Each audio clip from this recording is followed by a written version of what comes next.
Bakunzi ba Dr Shangazi muraho neza, nongeye kubifuriza ibihe byiza aho muri hose, Imana ikomeze kubandindira. Mwihangane uyu munsi rwose ijwi ryanjye ntabwo rimeze neza, narwaye grippe, bamwe muri mwe muri buze kubyumva, ariko murabizi sinabatenguha, sinabura kuza kubaha inama ngomba kubaha, kandi ntabwo nabura kubakumbura no kuganira namwe.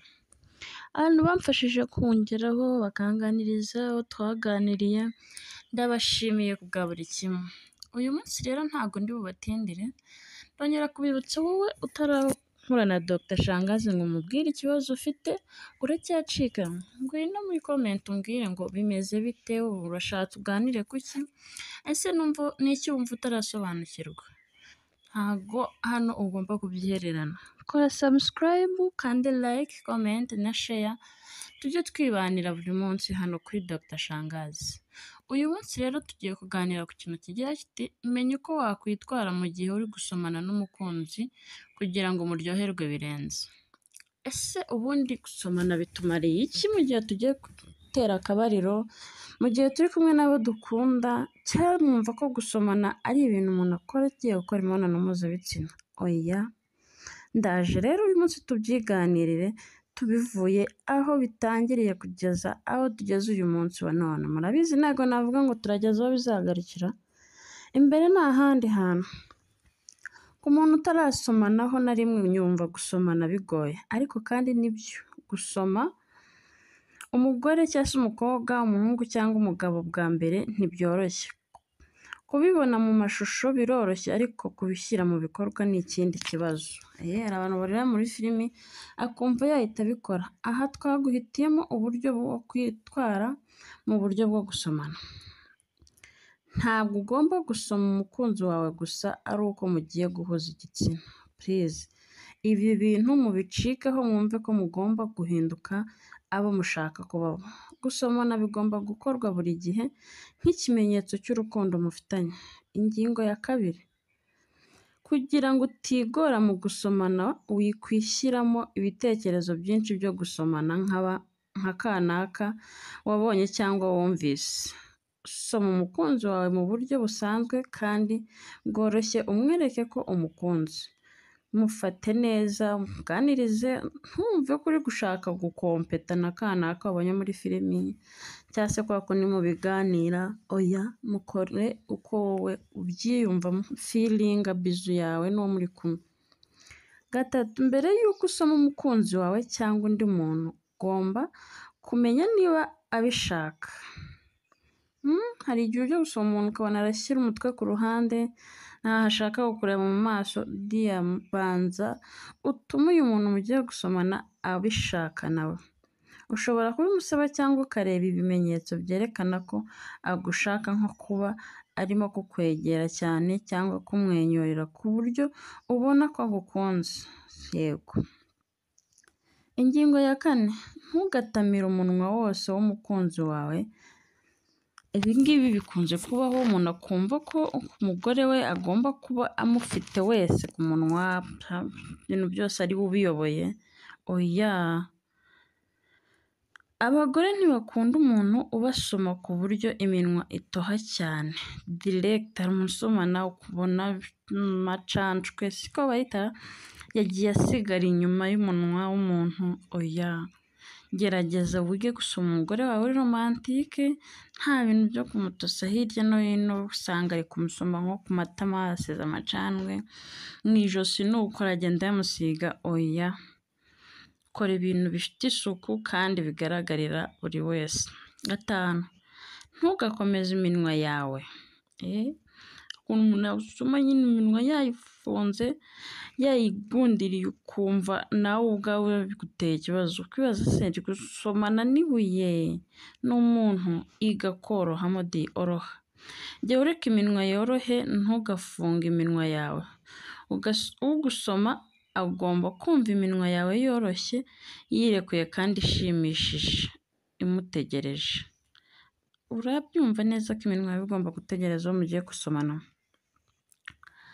Abagore benshi bakunze gusomwa banakorwa mu misatsi. Ni ingingo ya gatandatu.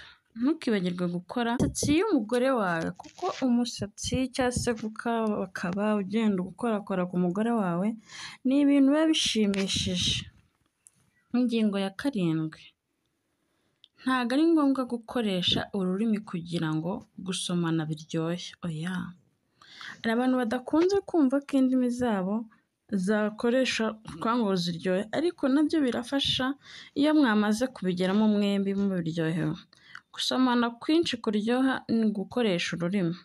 Gukoresha ururimi cyangwa se bimwe bita ngo ni French kiss biraryoha, ariko iyo umuntu abisobanukiwe neza. Niba utabisobanukiwe, byihorere. Gusomesha iminwa biraryoha nabyo. Iyo ukoresheje ururimi atari ibintu byawe udasanzwe ubizi, utabimenyereye, bigutera kumva ko wowe ibyo urimo ari byiza ariko kuri kubikorera atabinezerewe. 8, iyo umaze kumenyerana n'umukunzi wawe, ushobora kugerageza uburyo bwo gusomana bw'abashimisha.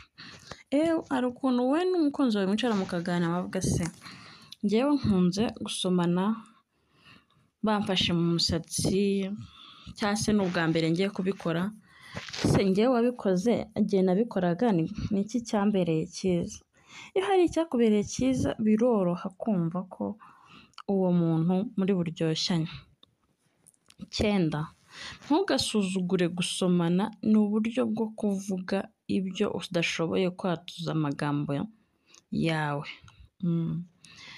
Urumva romantic kiss, iteka ryose iyo wabaye romantike n'umukobwa cyangwa umusore arakureba akabyibwira, bisobanura ko hari ibindi bintu wifuza bigiye kure y'ibyo uri gukora. Kumubwira ko umukunda kandi ko wifuza ko muba umwe, byose wabicisha muri kiss. Hari igihe usoma umuntu ukumva ko afite kiss iryoshye, afite iminwa iryoshye, nawe akagusoma ukumva biri filet, ukumva nyine uri kubifilinga birenze. Abagabo benshi babona ko gusomana ari inzira ifite aho ibaganisha, like nko ku gitsina se, cyangwa se biyumvisha ko umuntu ugusomye wese direct mugomba guhita muryamana. Ni byiza kubaha gusomana ukabibakorera ubikunze. Iyo umugore abibonye ashobora kugusaba ko mujya mu yindi ntera direct. Bimwe nababwiraga, intera ya mbere ituma umugore n'umugabo biyumvanamo bakaza gukora imibonano mpuzabitsina bishimiranye ni kiss. Bihita bihutana umubano wanyu. 10, ni byiza gusomana uhumirije. Yego, hari abantu njyewe nzi agusoma kureba, akumva, akwitegereza nyine ngo arebe wowe umeze ute. Mujye mukurikira amafilimi muzabirebe nk'aba bantu bakora amafilimi bari bwishyurwe. Ibintu byose abikora areba. Kubera iki ko akeneye kureba muri kamera? Ushobora gutangira gusomana ureba, ariko iyo iminwa imaze gukoranaho ni byiza gufunga amaso kuko bituma wibagirwa byose ugatekereza gusa ku gikorwa cyo gusomana. Abantu bakunze kuvuga ko niba umugabo arimo gusoma areba ataba akwitayeho. Nibyo, ni ukuri nibyo. Ntabwo uwo muntu uri gusoma kureba mu maso kwitegereza muri kumwe. Nuramuka urimo gusomana n'umuntu ukabona arakanuye, uzamenye ko utamuba mu mutima. Ntabwo uba uhari rwose, ntabwo uba uhari, ubyumve ko uba udahari. 11 iragira iti mbese urashaka ko agusoma? Iki ni ikibazo mugomba kwibaza mwembi. Uwo muntu mwakoranye ibyo twavuze haruguru byose, ubundi ukeneye ko bikomeza, cyangwa wowe ubwawe hari icyo ugambiriye kumukorera? Birashoboka rero ko ari ubwa mbere na Dr. Shangazi, kamwibutse kuza kunyandikira ukambwira wowe icyo ushaka ko tuganiraho. Ushobora gutangira gusomana ureba, ariko iyo iminwa imaze gukoranaho ni byiza gufunga amaso kuko bituma wibagirwa byose ugatekereza gusa ku gikorwa cyo gusomana. Abantu bakunze kuvuga ko niba umugabo arimo gusomana areba ataba akwitayeho. Nibyo. Ikibazo cyacu kiragira mbese urashaka ko gusoma? Mwegere, umusekere, umurebe mu maso aho kureba hirya cyangwa hasi. Wikwipfumbata ahubwo irekure, umufashe mu maha, umwegereza, biroroha cyane. Ugomba kwerekana ibimenyetso by'uko ushaka ko agusoma. Ku bagore, niba wifuza ko umugabo agusoma, ugomba kwicara umwegereye kandi umureba. Niba umuhagaze, ntugomba kumutera umugongo, ahubwo uramwegera ukamureba mu maso. Ashobora kumusaba ko gufungira neza iherena cyangwa akurebera niba urunigi rwawe rufunze neza. Like Shanette, biba biri romantike kubona umugabo ari gufungira umugore we Shanette, nawe bihita bimwatarakitinga agahita agusoma neza ku ijosi, nawe uhita uhindukira gahoro gahoro n'iminwa mukayegeranya. Biba byoroshye cyane.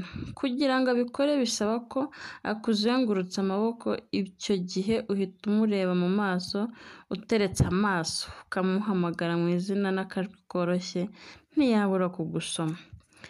Urukundo ruraryoha. Urukundo ruba rworoshye, ntabwo ari ibintu byo gupanika. Ingingo ya 12 uyu munsi rero iravuga ati gusomana ku gitsina. Hari abantu batabikunda, hari abantu bataranabikoraho, kandi ari abagabo bakuze, ari abagore bakuze, ntabwo bazi uburyohe bw'iki kintu. Iyo musomanye cyane, hari igihe muba mwumva mushatse kujya mu yindi ntera. Umuntu agiye gusoma ku gitsina direct, ntabwo wabura guhita ufatwa n'ubushyuhe. Si byiza ko mujya mu yindi ntera mutabyiteguye, kubera ingaruka ziterwa no guhuza ibitsina bitateguwe. Ni byiza guhitamo gusomanira ahantu byatuma mudashobora guhuza ibitsina, nko mu busitani bwa rusange cyangwa muri filime. Gusomana mwicaye ku buriri akenshi bivamo guhuza igitsina. Urumva ahantu abantu bakundanye bari, ahantu abantu bishimiranye bari, ntago byabura. Ndabashimira rero bakunzi ba Dr Shangazi, ntimuze kugenda mudakoze subscribe. Ingingo ya nyuma iragira uyu munsi iti gira isuku. Ugomba koza mu kanwa kandi ukaba uhumura neza. Nta gahanga ari mu kanwa honyine, inama murabizi ko twabonyemo nuko basomana ku bitsina na hehe hose. Ugomba kuba witeguye, uri umusore, umugabo, umukobwa, mwese mufite isuku. Imana ibandindire rero bakunzi ba Dr Shangazi.